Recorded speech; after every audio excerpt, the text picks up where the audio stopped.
Greetings, people of Earth, and welcome to the monthly Beer with Brian. It is I, Coffin Comics publisher Brian Pulido, and today I am sharing a water with you. A little early here in Arizona, but the H2O is mighty fine. So ostensibly, the purpose of Beer with Brian is an intimate one-on-one, me, you, where we just talk about news of the day, maybe some things that are going on with Coffin Comics, maybe some of my own personal ruminations on what's going on in the world of pop culture. Probably like a lot of you, I am a pop cultural carnivore. There's things that are very obvious about what I like, but there's probably some things that are less obvious that I am quite passionate about, quite deep track about. In fact, that's probably the odd thing you should know about me is I view myself as an explorer of pop culture, and I go down all kinds of rabbit holes all the time. I have an unending, voracious appetite for the next thing or catching up on something I never got to see. Isn't that always a great discovery? Like there might be a movie from 30 years ago that I have never seen. As a small example, there was a series of 4 films that I think came out of South America, all around the topic of the blood beast, the blood beast. And if you've ever seen a picture of the blood beast, it's a truly horrific looking monster. Well, there's 4 of them made, and yeah, I've just been tracking down the blood beast. But that's not all, of course, all kinds of different wonderful things. So part of what we could do is I'm gonna ruminate a little bit on some recent pop cultural musings of all sorts of stripes. Going to get a little into some Coffin stuff. First thing, man, I just got to say, as we sit this day, this is the middle of the Lady Death sacrilegious annihilation, sacrificial annihilation campaign, right in the middle. And we just went past our most funded campaign ever, which was Cataclysmic Majesty. So a gentleman by the name of Paul sent us over the top. And here we are, man. We're in this rare stratified air. We have never been this funded on a campaign before. And the crazy news is we have 15 days to go. So we really can't thank you enough.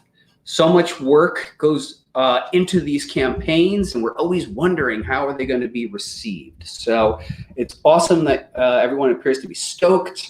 And items like the omnibus are being embraced. Thank you so much for embracing that, because that is indeed the most ambitious print project we've ever done. Whoops. And not only I'm sitting on something and it just cracked a little. So pop cultural musings of the day. You know, of all things, last night on Netflix, I watched a documentary on the artist Bob Ross.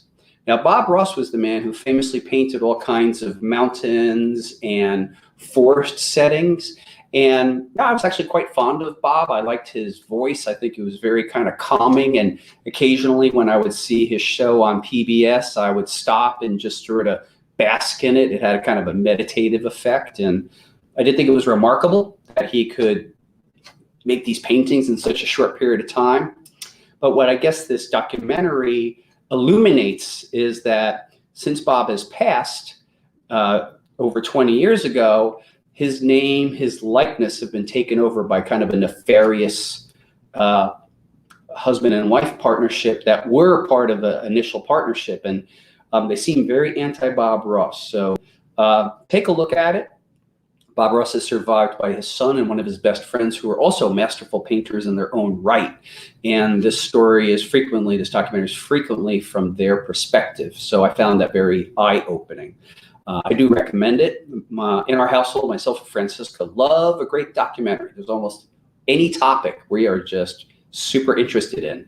Another one that I saw that I'd recommend, and again, folks, I'm interested in all kinds of topics. Actually, you could say I'm just an interested person, quite curious about the world around me. So another documentary I saw, and this time I saw it on Hulu, is called The Donut King.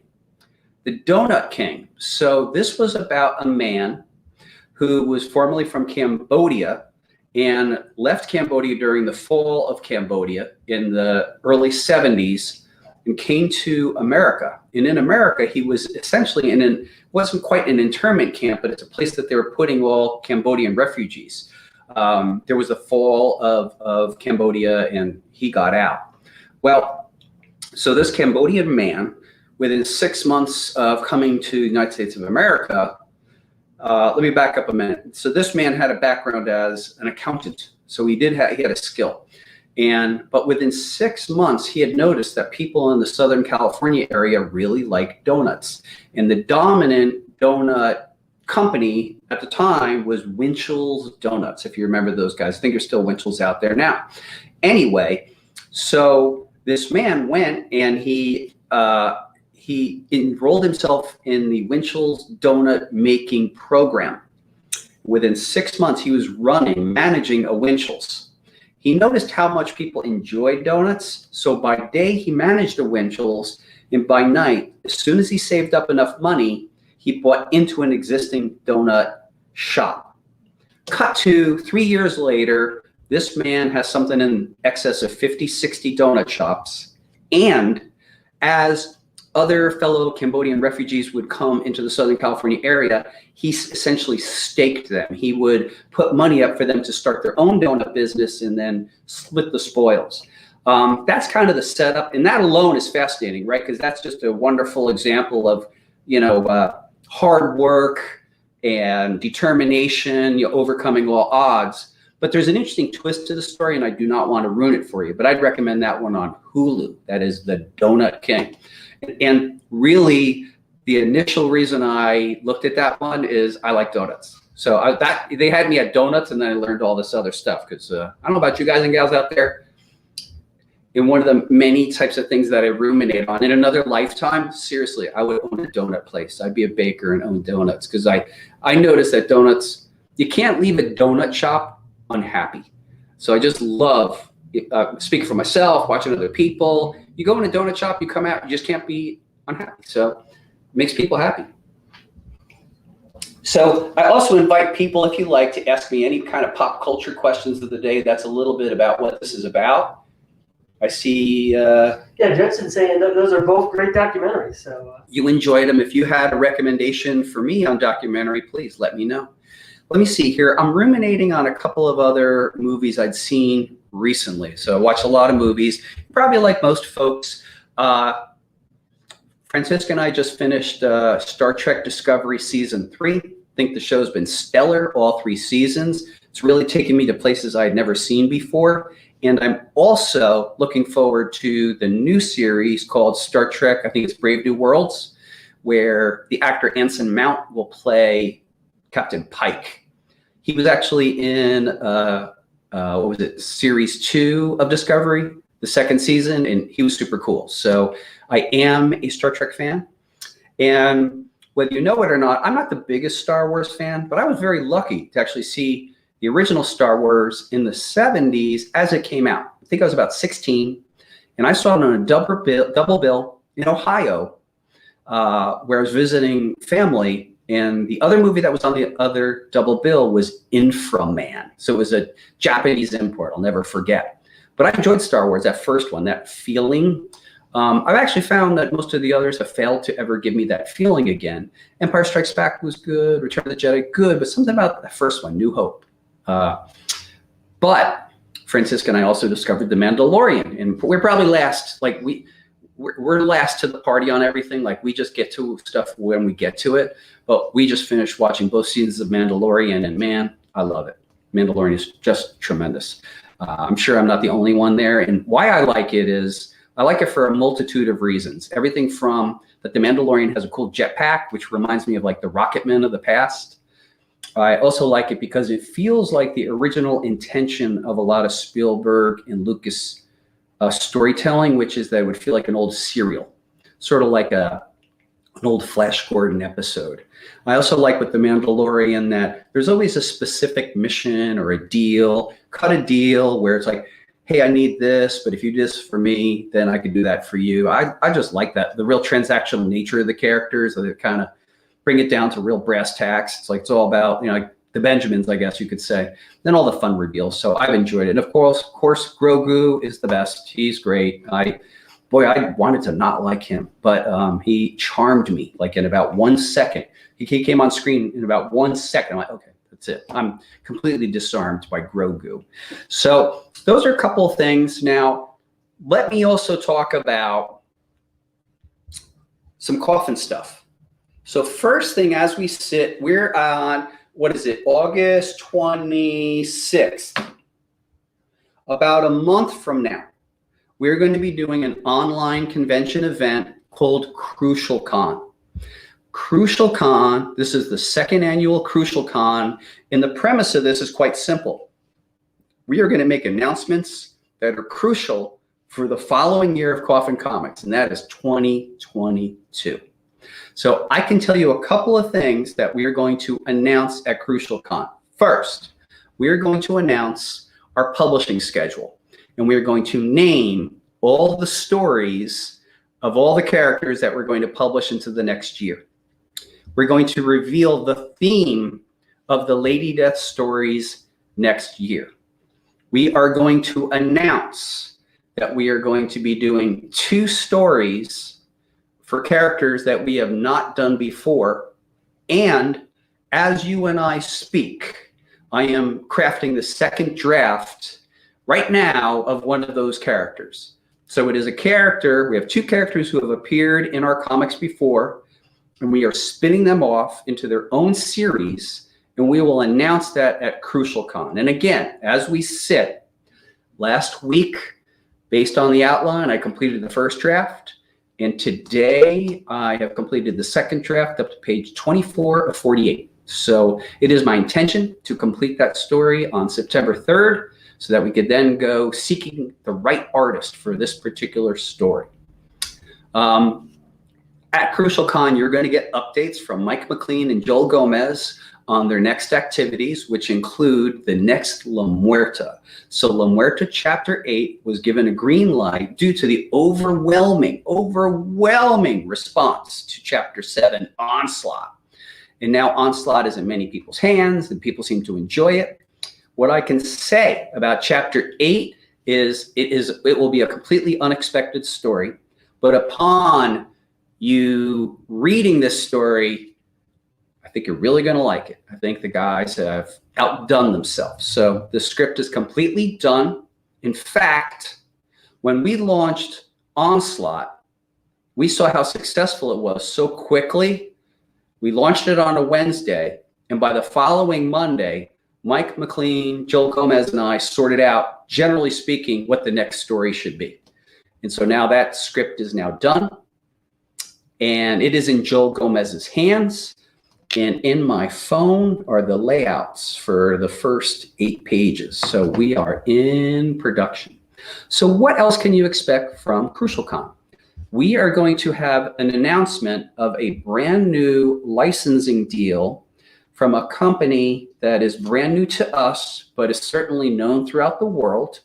And this is going to be this is the key word. It's going to be very, very, very large. So we'll come back to that. Jimmy Coffin's laughing because he knows a little bit about that. What else at Crucial Con? So at Crucial Con, a couple of things that you can expect is we will be offering some wares, some exclusive editions. We will open the vault, but we will be doing an homage.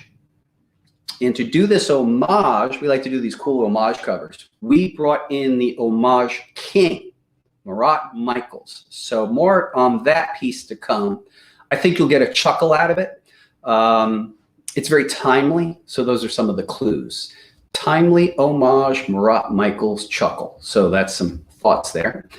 So those are the sort of things that you could expect. We're inviting to Crucial Con, the online event, some of our current licensees to roll out the latest on what is to come. So that would include Winston Dunlop of Executive Replicas, who's overseeing the action figure line and some other expanded activities to come. That would also include Quarantine Studios, who produced the lovely Lady Death Seductress, and who will be giving us an update on both the Hell Witch statue and the Joel Gomez art-directed La Muerta statue.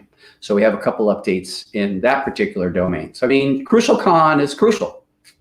Another thing that we will do is we will be announcing more guests coming to Sworn Fest and some more information about Sworn Fest at Crucial Con.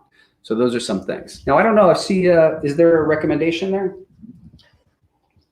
Yeah, Jetson saying, have you seen the John DeLorean doc? Oh, John DeLorean? DeLorean, that's it. No, I haven't seen it. I'll take a look for that one. I know that's kind of I don't know much about the subject. I know DeLorean made the DeLorean and kind of either fizzled out or was around and then it wasn't. So I'm not quite sure. So I will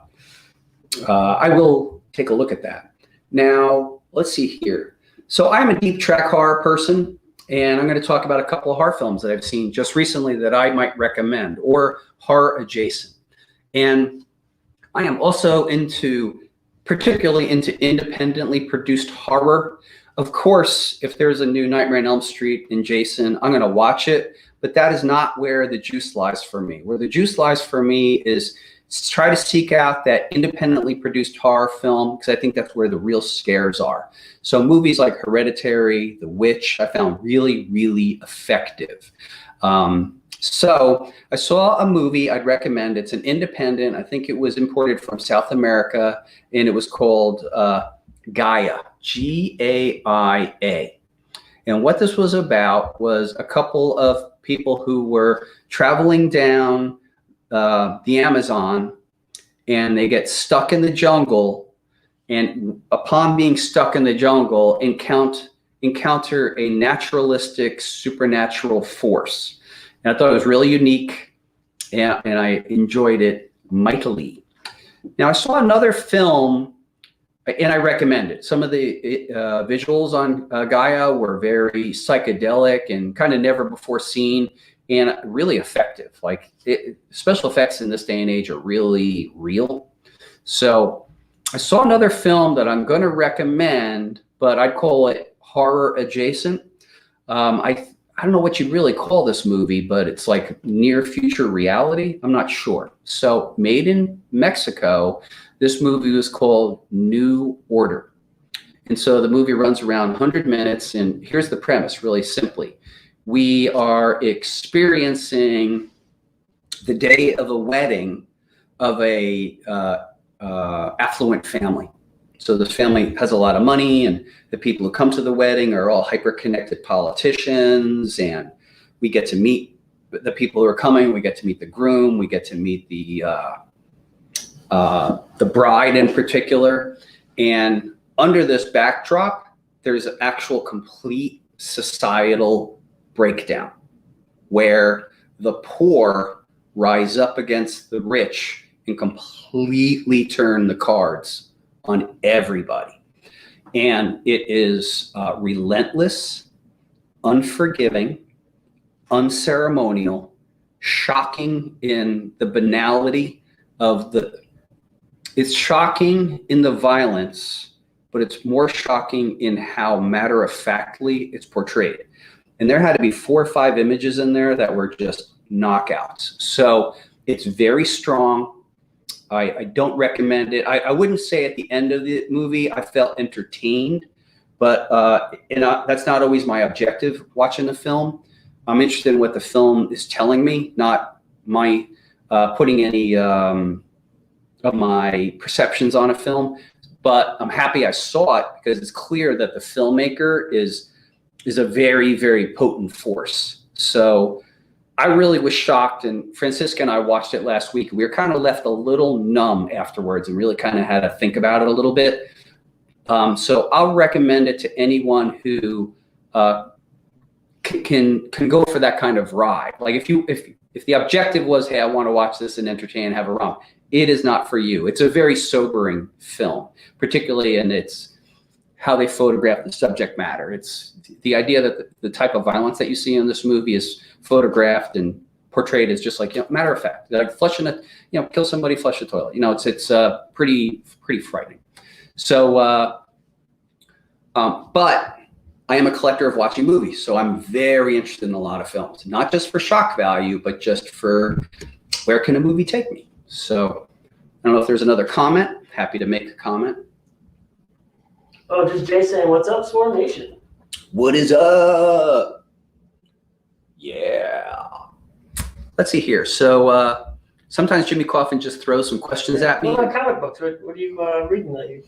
Oh, wow. Okay. So comics. Let's see here. I just read Thor number 16. It's written by Donny Cates. It's a different art team on this one. I don't remember who the artist is. And if you've been following Donny Cates' run on Thor, it can be really spectacular. This particular issue was strangely kind of more walking and talking. It began with a bit of a nightmare sequence and then kind of wandered around. Some of his stuff is super potent, and I'm a big fan of the work.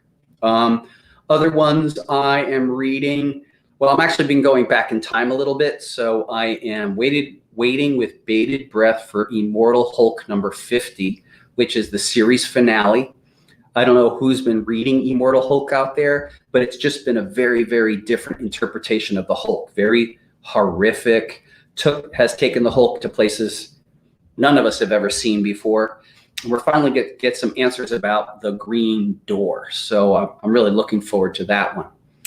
I've been personally really indulging my inner monster kid recently, and have been really lucky enough to acquire some monster magazines that I've wanted for a really long time.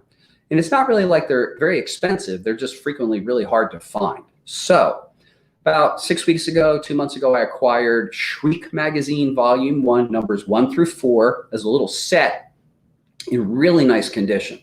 And then I just picked up a really cool set. I think it's Fantastic Monsters of the Films, Volume 1, number 1 through 6, and Volume 2, number 1. Now, I bring both these titles up because I don't have them to show you, and maybe I should have brought them. I should do that next time. But let me explain to you why I think they're really neat.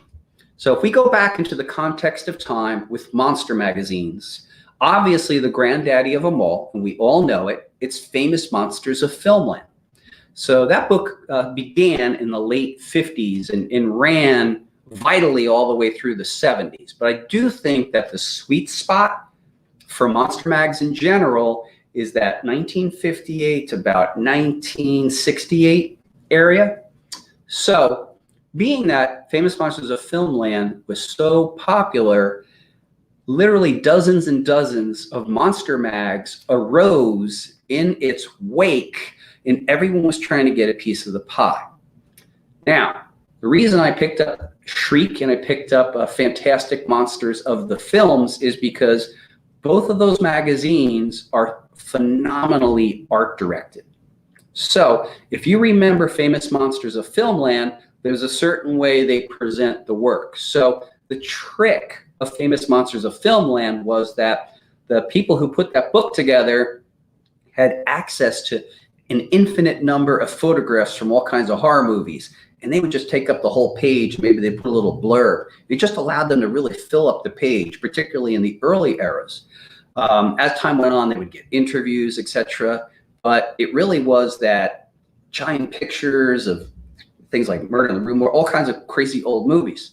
So I think both Shriek and Fantastic Monsters of the Films, to distinguish themselves just a little bit, presented that same work really differently with like color splotches or, neat diagonal angles on the cover or cool painted art. And I don't know about you guys, but for me, I get endless pleasure, like a drug addict, from just looking at the pages. I guess partially it brings me back, but it really, really must be the feeling like a drug addict has, that dopamine effect, because that's what it is for me. It puts me in like this cool mindset. So those are two magazines I picked up, and I'm very fetishy, I think, about how I review them. So for example, like Shriek Magazine, Volume 1, Number 1, I'll get a hold of it and then I'll just put it on display and I'll look at it for a couple days and then I'll decide, okay, I'm gonna make an appointment with myself to just look very slowly and ruminate on the magazine and really, really enjoy it and really, really take it in and try to understand it. So yeah, those are two.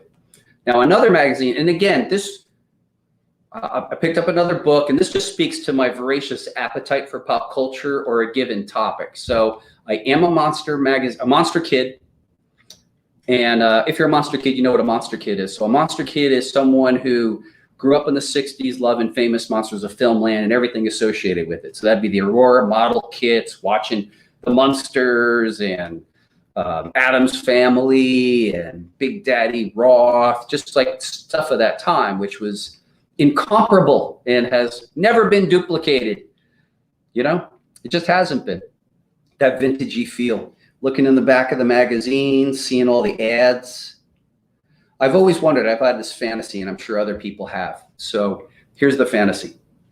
I get a vintage monster magazine, and it's super obscure. And by the way, I am always looking for super obscure, like only 11 of them existed. They're almost like mimeographed, this kind of thing. But I love going in the back. Here's my fantasy. I go in the back, and I see an ad I've never seen before. And just out of curiosity, I fill out the form and I mail away and I actually get the thing, or I get a knock at the door. There's some kind of crazy Igor looking dude and he's going to personally give me the thing. But yeah, that's my fantasy, that if I still send away, it all comes back and I get like the Ghost on the String or the 6-foot-tall Frankenstein or the Bat or the Sea Monkeys, all that stuff. It's just fun to think about. And so to all that end, I just got in the mail today something I'm very excited about. It's called Famous Monsters of Filmland Chronicles 2. So what that is a book produced by Fantaco, and it is a catalog of every issue of classic Famous Monsters of Filmland, a write-up of what's inside each issue, a reproduction of the cover, and then it's cross-referenced in the back. For example, if you like Frankenstein, they'll tell you that it was in all these different issues of Famous Monsters of Filmland, that kind of stuff. So that, I mean, don't get me started on the Monster Magazine thing, because that's kind of my thing, right? I also, you're not asking, but I'm telling you, I picked up Scary Monsters number 110. I think Scary Monsters on about 122 right now. I don't collect it. I'll get it from time to time. I do have number 1, I must tell you. But I picked up number 110 because it was showing the 50th anniversary. There was a bunch of articles on the 50th anniversary of Night of the Living Dead. And whether you know it or not, Night of the Living Dead is my favorite film. It continues to be my favorite film. I am waiting for October 1st, where I'm going to watch it again. I'm going to spend all October rewatching every one of my favorite horror films, as I do almost every year. So, and I count down the days. If it was up to me, I'd probably watch Night of the Living Dead about once every 90 days, because I just seem to get something out of it. Anyway, I was very pleased. Scary Monsters 110 had like a good 20, 25 pages on Night of the Living Dead on it. So it had some interviews with surviving folks from producers and actors. And then it was really nerdy, where it had some ruminations from people simply having been lucky enough to visit the set. So there's an old 4 or 5 page article from a guy who was the second cousin of a guy who worked on the movie. And you know what? I'm happy with reading that, because I got that person's impressions of what they were experiencing. And they happened to watch the film being made on the days that Sheriff McClellan and his posse were out hunting for zombies. So super cool. I have an endless chasm of interest on anything Night of the Living Dead, any tidbit. So that's that. Now, I don't know if there happen to be any further questions, but that's some recent ruminations. Oh, goodness. All right. So we're almost running out of time here, but we've got from Jay. Let's see. What do you look for in writers for your book? And then Judson, let's see, I like that with comics. I always take in the art first before I read. And then Judson also says, oh man, I miss the days of mail-away stuff. I still wish X-ray glasses would really work. Yeah, that'd be really cool if X-ray glasses really worked. It reminds me tangentially of that movie, X, the Man with X-Ray Eyes, starring Ray Milland. It's a great black and white film. If you haven't seen it, go see it. What do I look for in writers? Well, let's be honest, Jay. If you take a look at the company's masthead and you see the writing credits, as of right now, for the last 7 years, the writers for Coffin Comics are Brian Pulido and Mike McLean. So I'm really not looking for outside writers, but let me be real honest with you and answer this. I'm a 30-year comic book veteran, and over that time, I've developed a multitude of relationships with fellow professionals, whether we came up at the same time or we met along the way. So if I were to expand the reach, and there's no plan to do that, I might reach out to people I've had relationships with for 10, 20, sometimes 30 years, people whose work I admire, people who I've had conversations about working methodologies, that kind of thing. So I'm very likely to hire someone in a similar experience and similar output. So that's the honest answer there. Mike McLean and I truly met on unusually. I had produced a short film for Garth Ennis. We were screening it, and Mike had shown up and actually had given his business card to Francisca, who then passed it on to me. And then utterly strangely, I did follow up on it, and I read some of Mike's work, and I thought it was tremendous. And then I met with Mike, and almost like kismet, there was something about his approach and my approach that was the same enough that we have a commonality in how we discuss story, and then different enough that we had strengths that tend to suit each other. He's pretty strict on structure, phenomenal on plot. I'm really into character moments, character beats, that kind of stuff, comic book Easter eggs, world building. So the two together are pretty cool. So, but in conclusion, I'm actually not looking at writers because that's how we employ ourselves. We write the books. So I don't know if there's any other questions before we wrap up this episode of Beer with Brian on August 26, 2021, done exclusively for the Coffin Comics Sworn Club. So Jay just has one more question. Do you have famous monsters to fill in number 109? 109 is another Night of the Living Dead one. So of course I have it, right? So yeah, 109, dude, I could even remember where I got it. I got it at a place called Collingswood Auction. I think that particular copy, 109, is a little beat up, but yeah, of course I have 109. And I have Castle of Frankenstein, where Night of the Living Dead, I chase that stuff down. So anything Night of the Living Dead that I could find, that I'll chase. So the answer is, oh yeah. I mean, I got that one. Came out in the 70s. I literally got it probably as it came out. Yeah. So I've been nerding out on the same thing since the day. So guys and gals out there, this is just a brief hanging out, little beer with Brian. I hope you have a tremendous day. Thank you so much for viewing this. And I'm going to talk to you sooner rather than later. You've been great. This has been Beer with Brian. Holler at you later. Swornfest, Swornfest, Swornfest. Swornfest, the global gathering for Coffin Comics fiends and the Sworn, featuring exclusive parties, artists, signings, commissions, panels, beer, food, coffee, alcohol, tours of HQV2, trading posts, CGC, friendship, community, camaraderie, shenanigans, insanity, and more. Plan ahead. Be there. Tickets and details on sale now at coffincomics.net/Swornfest. Presented by Coffin Comics. Swornfest. February 25th through 27th, 2022. Mesa, Arizona, USA. Sworn.